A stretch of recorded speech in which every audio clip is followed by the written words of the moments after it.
श्रमिकों की बड़ी जीत। सरकार ने सुनवाई से पहले ही 12 घंटे काम करवाने का आदेश वापस लिया। वर्कर्स फ्रंट ने दी थी हाईकोर्ट में चुनौती। आगरा में ब्रीफकेस पर सोते हुए बच्चे के वीडियो पर एनएचआरसी सख्त। मुख्य सचिव के साथ डीएम को नोटिस। आयोग ने माना मानवाधिकारों का उल्लंघन। कामगारों को लेकर गृह मंत्रालय का सभी राज्यों को आदेश। प्रवासी श्रमिकों को घर तक पहुंचाए राज्य सरकार। आज नोएडा के दादरी और दनकौर स्टेशन से बिहार जाएंगे 4 स्पेशल ट्रेन। कानपुर में न्यूज 18 की खबर का असर। लुधियाना से बीमार बच्चे को लेकर कानपुर पहुंचने के मामले का डीएम ने लिया संज्ञान। गाड़ी से भिजवाया मध्य प्रदेश के सिंगरौली। टीम 11 के साथ बैठक में सीएम योगी करेंगे श्रमिकों को रोजगार देने की समीक्षा। प्रवासियों के पैदल यात्रा न करने पर जोर। ट्रेनों की संख्या बढ़ाने पर चर्चा। देश में 82,000 तो यूपी में 4,000 के पार पहुंचे कोरोना पॉजिटिव। मेरठ में 21, आगरा में 9, रामपुर में 7 और अयोध्या फिरोजाबाद में 3 नए मरीज। अमेरिकी राष्ट्रपति ट्रंप ने भारत को वेंटिलेटर दान करने का ऐलान किया। ट्रंप ने कहा दिसंबर तक आ सकती है वैक्सीन।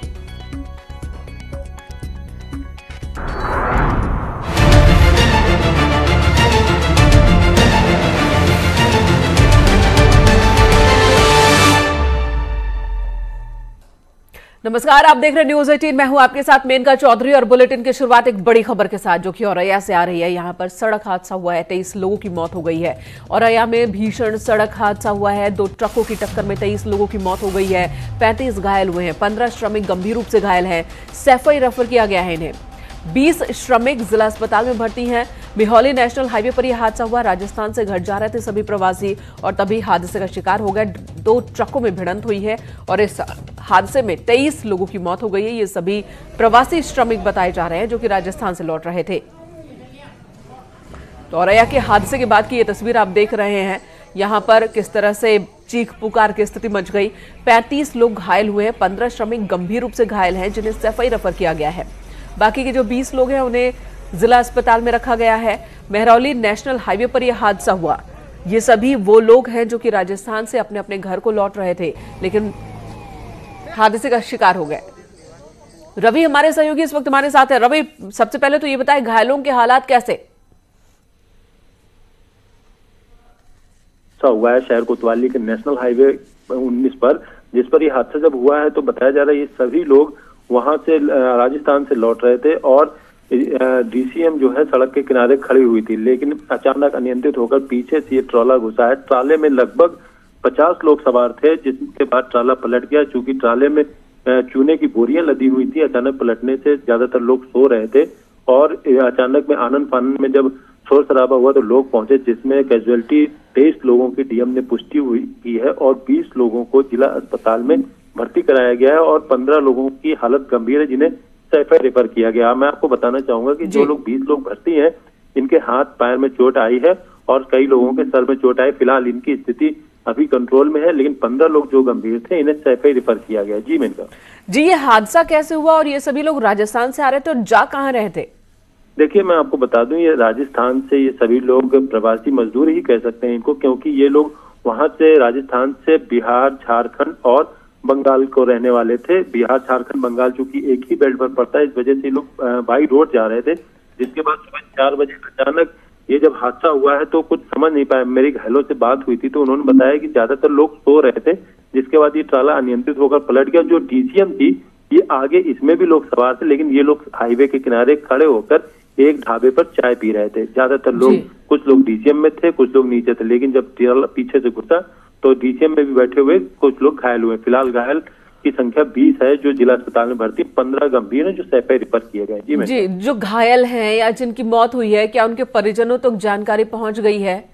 देखिए, जिला प्रशासन के अधिकारी मौके पर पहुंचे हुए थे। डीएम अभिषेक सिंह ने भी बताया कि उनके घर वालों से संपर्क किया जा रहा है। जो लोग मृतक हैं उनके पास से मौजूद आईडी कार्ड जो भी उनके पास से मौजूद रहा, कांटेक्ट करने की कोशिश की जा रही है और डीएम का कहना है कि जल्द ही सभी लोगों से संपर्क करके उनको सूचना दी जा रही है और राहत बचाव कार्य पूरी तरह से समाप्त हो गया है और फिलहाल जो मृतक है उनके घर के लोगों को संपर्क करने का प्रयास किया जा रहा है। जी ममता। रवि, हम लगातार देख रहे हैं इस तरह के अब हादसों की तस्वीरें बढ़ती ही चली जा रही है। जैसे ही मजदूरों की आवाजाही बढ़ रही है और सड़कों पर गाड़ियों को छूट मिलने लगी है, एक्सीडेंट की खबरें लगातार देखने को मिल रही है। कल भी हमने देखा, और खासकर रात के वक्त एक्सीडेंट हो रहा है। और उसकी जो बड़ी वजह सामने आ रही है वो ये कि रफ्तार, और दूसरी तरफ जो ड्राइवर वो भी थक हार कर लगातार जो चला रहा है गाड़ी, तो उसे नींद आ जा रही है, झपकी आ रही है, और कई जगहों पर तो शराब के सेवन की भी खबर आ रही है, जिसकी वजह से हादसे हो रहे हैं।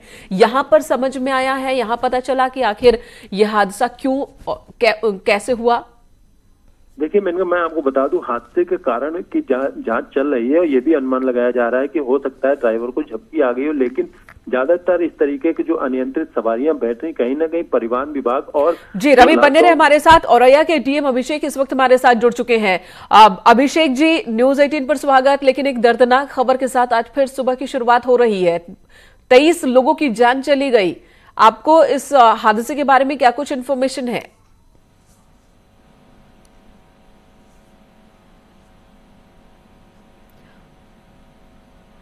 अभिषेक जी, आवाज मिल रही है आपको?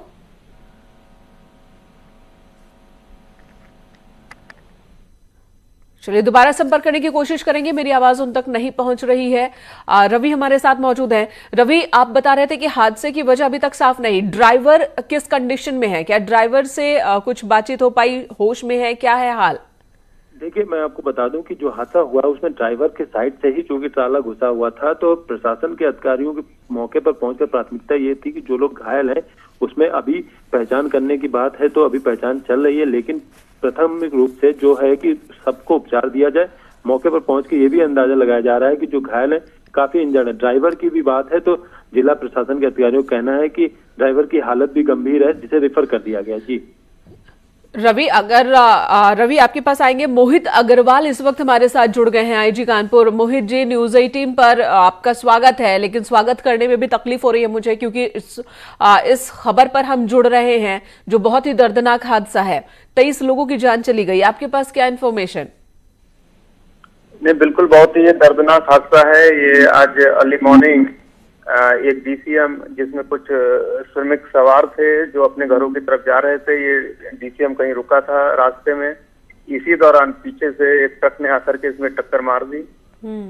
इसमें अब तक 24 लोगों की मृत्यु हो चुकी है, और प्रशासन और पुलिस के अधिकारी तत्काल मौके पर पहुंच करके राहत कार्य को अंजाम दे रहे हैं। सभी लोगों को निकाला जा चुका है, और इसमें से जो गंभीर रूप से घायल हैं ऐसे 20 लोग, इनको मेडिकल कॉलेज रेफर किया गया है।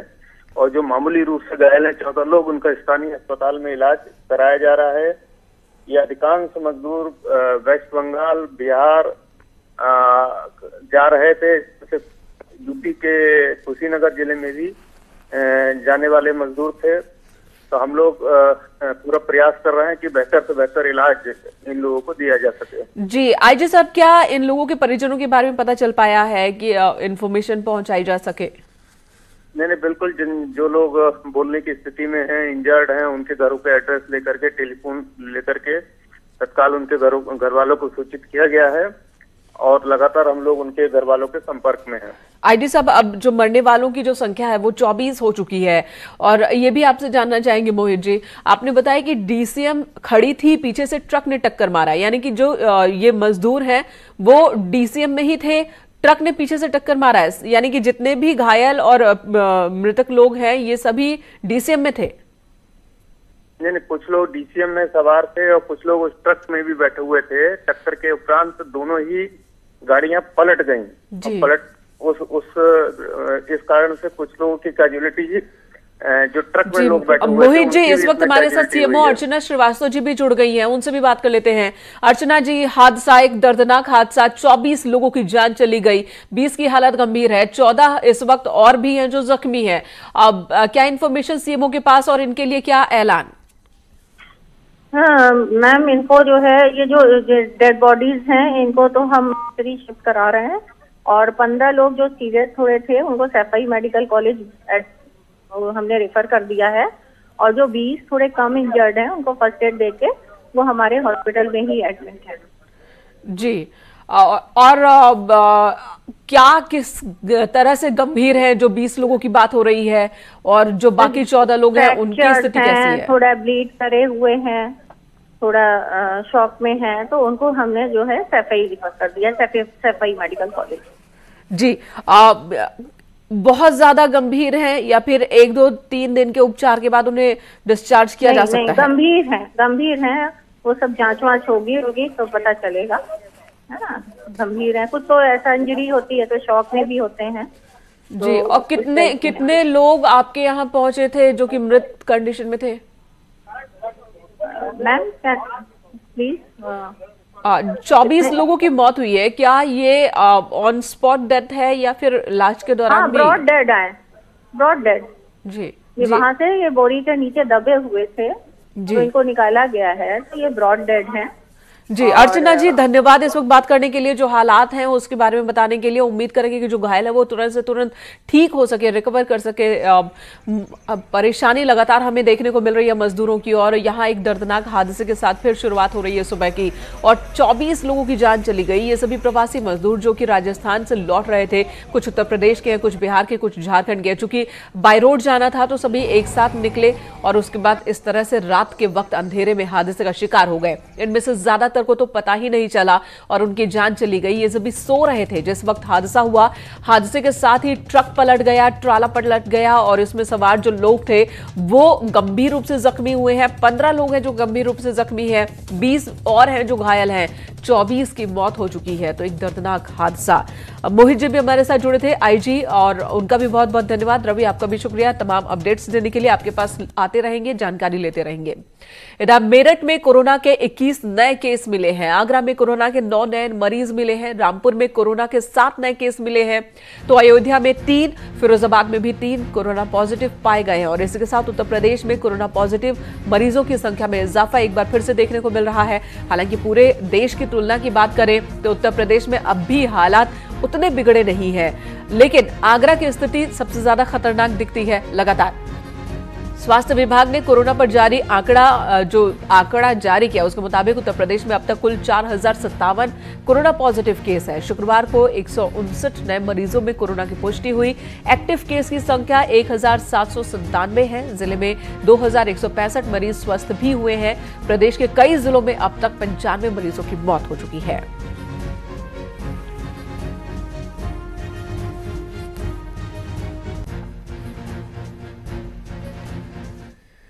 इधर आगरा में ब्रीफकेस वाले वीडियो पर एनएचआरसी सख्त हुआ है। एनएचआरसी ने यूपी के मुख्य सचिव को नोटिस भेजा है और मुख्य सचिव के साथ आगरा की डीएम को भी नोटिस भेजा गया है। ब्रीफकेस पर बच्चे को खींचने वाले वीडियो का मामला तूल पकड़ता जा रहा है। मीडिया रिपोर्ट्स के आधार पर संज्ञान लिया गया। प्रशासन ने बच्चे का दर्द नहीं समझा, ये कहना है एनएचआरसी का। ये घटना मानवाधिकारों का उल्लंघन है। 4 हफ्ते में जवाब देने को भी कहा गया है।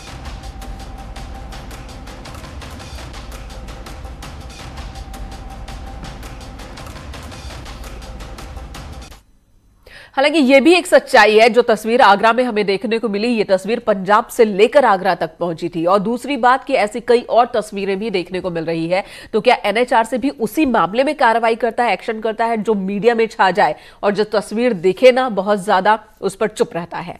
इधर प्रवासी कामगारों को लेकर गृह मंत्रालय ने सभी राज्यों को आदेश दिया है कि सभी श्रमिकों को घर पहुंचाने की जिम्मेदारी राज्यों की है। इसलिए राज्य सरकारें श्रमिकों को विशेष बसों और श्रमिक एक्सप्रेस ट्रेन से घर भेजने की व्यवस्था करें। साथ ही राज्य सरकार इन सुविधाओं की जानकारी भी श्रमिकों तक पहुंचाए।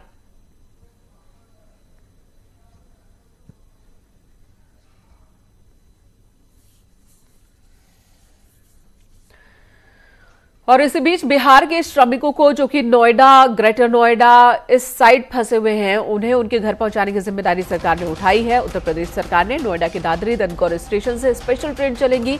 आज बिहार के लिए 4 ट्रेनें रवाना होंगी। जन सुनवाई पोर्टल पर रजिस्ट्रेशन जरूरी होगा। इसके लिए कुल 6000 श्रमिक पहले चरण में यानी कि आज उन्हें उनके घर तक पहुंचाया जाएगा। तो ये एक बड़ी खबर है। दादरी और डोनकॉट 2 रेलवे स्टेशन से 2-2 ट्रेनें चलेंगी। आज 11 बजे पहली ट्रेन दादरी से चलेगी और उसके बाद हर 2 घंटे पर एक ट्रेन जाने वाली है। शाम 4 बजे तक 4 ट्रेन रवाना हो जाएंगी इन दोनों रेलवे स्टेशन से। दोनों ही स्टेशन के पास लोगों के रहने की व्यवस्था की गई है। हालांकि जो शर्त रखी गई है वो ये कि मुख्यमंत्री जन सुनवाई पोर्टल पर रजिस्ट्रेशन जरूरी होगा।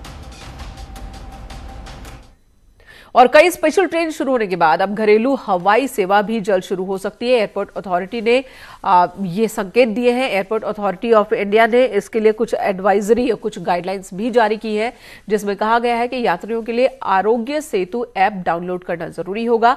फ्लाइट में सफर करने के लिए मास्क भी जरूरी होगा।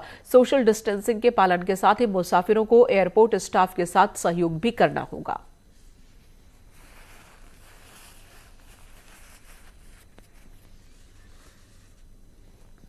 हालांकि यही वो शर्तें हैं जो कि स्पेशल ट्रेनों में भी लागू की गई है और उन्हीं शर्तों के साथ हवाई सेवा की भी शुरुआत हो सकती है। लॉकडाउन में बाहरी राज्यों में फंसे श्रमिकों का घर वापसी का सिलसिला लगातार जारी है। सरकार की लाख अपील के बावजूद श्रमिक पैदल ही अपने घरों के लिए निकल पड़े हैं। गोरखपुर और पड़ोसी राज्य बिहार जाने वाले प्रवासी श्रमिक ट्रक पर बैठकर घर लौटने को मजबूर हैं। पैदल ही ये श्रमिक अपने घर के लिए निकल पड़े हैं और इस दौरान रास्ते में हाईवे पर जो भी वाहन मिलता है उस पर ये सवार हो जाते हैं। तस्वीरों में आप देख सकते हैं कि ट्रक पर दर्जनों की संख्या में लोग सवार हैं। अपनी जिंदगी के साथ खिलवाड़ भी इसे कह सकते हैं। न्यूज़ 18 ने लॉकडाउन का दर्द झेल रहे इन मजदूरों का दर्द देखा। दिल्ली में रह रहे इन मजदूरों ने बताया कि लॉकडाउन के बाद उन्हें किस तरह के हालात का सामना करना पड़ा। मैं दिल्ली से आ रहा हूँ, मंडावली से। मैं टिकट खाने पीने का पैसे नहीं है। टिकट 2400-2600 रुपया करवा दिया है। वहाँ तो पैसे नहीं है तो कैसे टिकट कटाएंगे, इसीलिए हम लोग वहाँ से आ गए। दिल्ली से आ रहे थे सर, जा रहे हैं कटिहार बिहार। दिल्ली में काम कर रहे थे, 10 दिन के बाद काम बंद हो गया। अभी 50 दिन का लॉकडाउन, कोई काम नहीं। जो हम लोग के खाने के लिए मर रहे थे दिल्ली में, कोई राशन वासन मिला नहीं। जो भी ट्रेन जो खुला 2500 रुपया किराया मांग रहा है। पैसे कहाँ से पाएंगे सर, वो किराया करेंगे, टिकट बनाएंगे। बताइए, एक तरफ सरकार कह रही है कि हम श्रमिकों के लिए मुफ्त इंतजाम कर रहे हैं आने जाने की, और दूसरी तरफ 2500 रुपए बात कह रहे हैं ये कि इनसे वसूले जा रहे हैं। उधर पंजाब के लुधियाना से साइकिल से 8 प्रवासी श्रमिक हरदोई पहुंच गए। इनका कहना है कि कंपनी बंद होते ही मकान मालिक ने इन्हें निकाल दिया। लॉकडाउन के चलते कंपनी बंद होने से ये बेरोजगार हो गए थे। इन्हें रोजी रोटी के लाले पड़ गए थे। उन्नाव और हरदोई के रहने वाले ये प्रवासी श्रमिक 8 दिन पहले अपने घर के लिए रवाना हुए थे। कभी पैदल तो कभी साइकिल से चलते हुए करीब 900 किलोमीटर की दूरी इन्होंने तय की।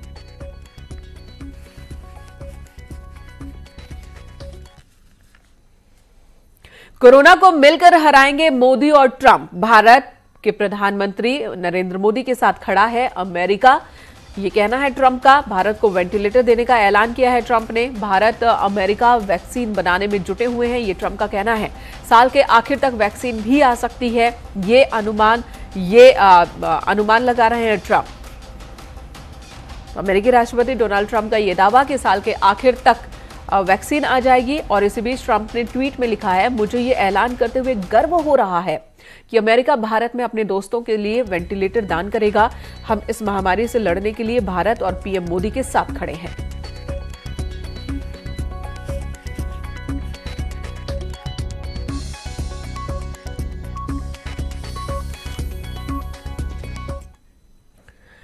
श्रमिक स्पेशल ट्रेन के जरिए वाराणसी पहुंच रहे प्रवासी श्रमिकों को उनके घर तक पहुंचाने वाले बस ड्राइवर्स का अब धैर्य जवाब दे रहा है।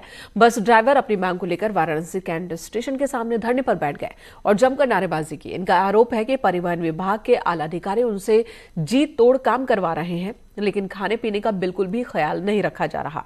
उन्हें सुबह 7 बजे स्टेशन बुला लिया जाता है, लेकिन अधिकारियों को इस बात की जरा भी परवाह नहीं रहती कि जो ड्राइवर गाड़ी लेकर दूर दराज के जनपदों से आ रहे हैं और वहां जा रहे हैं, उन्होंने खाना खाया भी है या नहीं। बस ड्राइवर्स की मांग है कि उनके खाने पीने की मुकम्मल व्यवस्था की जाए।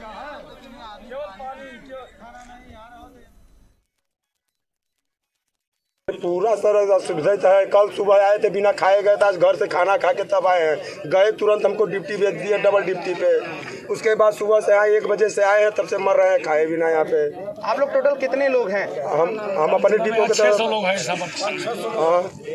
600 से ज्यादा लोग हैं। 600 लोग हैं जी। क्या एक बार आपकी जिम्मेदारी नहीं होती है कि परिवहन विभाग कर्मचारी इस मुश्किल घड़ी में ये बस ड्राइवर्स भी कोरोना योद्धा की तरह ही काम कर रहे हैं। जब बात इनके लिए पीपीई किट की होनी चाहिए, उस वक्त ये खाने के लिए धरने पर बैठे हैं कि कम से कम खाने की तो व्यवस्था कर दी जाए।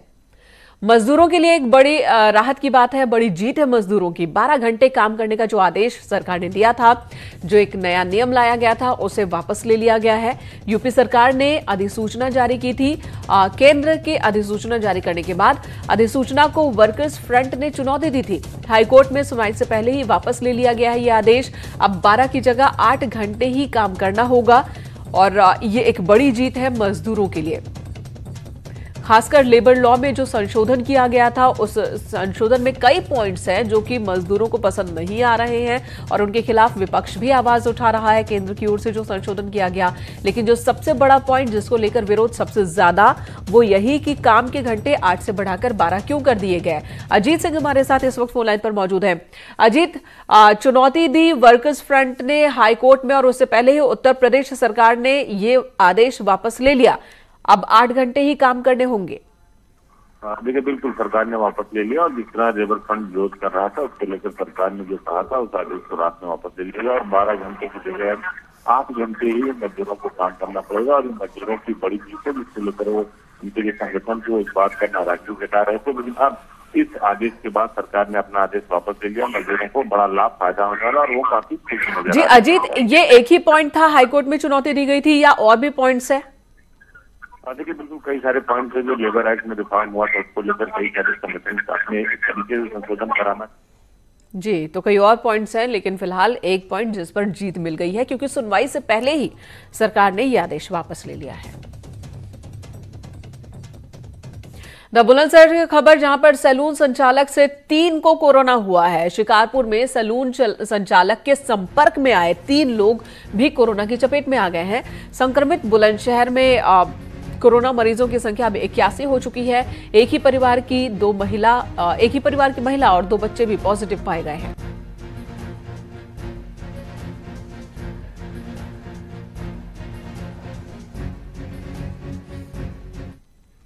लॉकडाउन के दौरान मरीजों के इलाज में कोई दिक्कत ना हो और इसके लिए रायबरेली जिला प्रशासन ने गांव में एम्बुलेंस की व्यवस्था की है। जिला प्रशासन ने महाराजगंज तहसील के 156 गांवों के लोगों के लिए उनके ही गांव में एम्बुलेंस की व्यवस्था की है। ग्राम एम्बुलेंस सेवा शुरू होने से लोगों को भी काफी राहत मिल रही है। गांव में ही उन्हें मेडिकल सुविधा मिल रही है। उन्हें नजदीकी CHC तक पहुंचाने का काम ये एम्बुलेंस कर रही है। ग्राम प्रधान को इसकी जिम्मेदारी सौंपी गई है। ग्रामीण ये सेवा शुरू होने से काफी खुश है।